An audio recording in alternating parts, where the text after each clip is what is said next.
Hindi ka ba makatulog kapatid? Marami ka bang iniisip na mga problema o alalahanin? Narito ang Psalm 4 para bigyan ka ng kapayapaan at pangako na pwede mong panghawakan upang ikaw ay mahimbing na makatulog at ipagkatiwala mo na kay Lord ang lahat ng iyong mga kabigatan. Basahin po natin. Psalm 4. Ang prayer ko ay sagutin. Ikaw, O Diyos, ang magdi-defend sa akin. Nung sobra akong problemado, pinaginhawa mo ang loob ko. Maawa ka sa akin, pakinggan mo ang prayer ko. Kayo dyan, hanggang kailan niyo ako babastusin? Mga salitang walang kwenta at hindi totoo, hanggang kailan niyo mamahalin?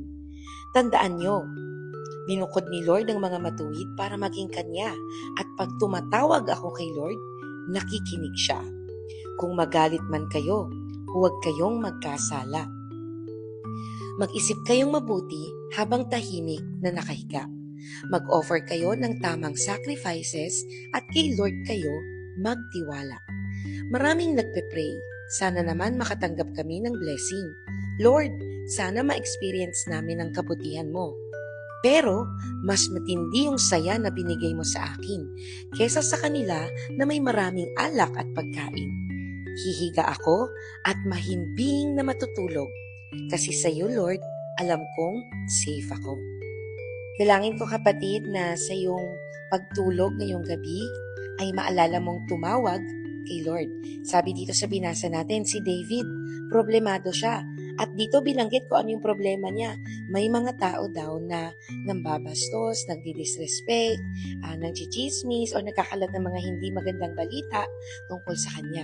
Pero alam niyo yung ginawa ni David, sa halip na gumanti at sa halip na makipag-away, sabi niya nga dito, kung magalit man, huwag kang magkasala at mag-isip ka munang mabuti kung gaano kasama ang magiging epekto kung galit siya at magre-react siya at kung gagantihan niya yung mga kaaway niya. The best way to deal with your enemies, kagaya po ng ginawa ni David, nagsumbong siya kay Lord. Naging totoo siya sa nararamdaman niya kasi nahihirapan na yung kalooban niya. And alam niyo, ito po yung maganda about praying to God. Hindi natin kailangang magpanggap na okay tayo. Pwede mong sabihin kay Lord kung ano talaga yung nararamdaman mo.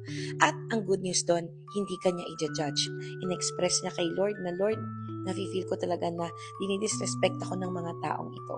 So it's as if kinakausap ni David yung mga kaaway niya, pero ang totoo, si Lord ang kausap niya. Give it all to God.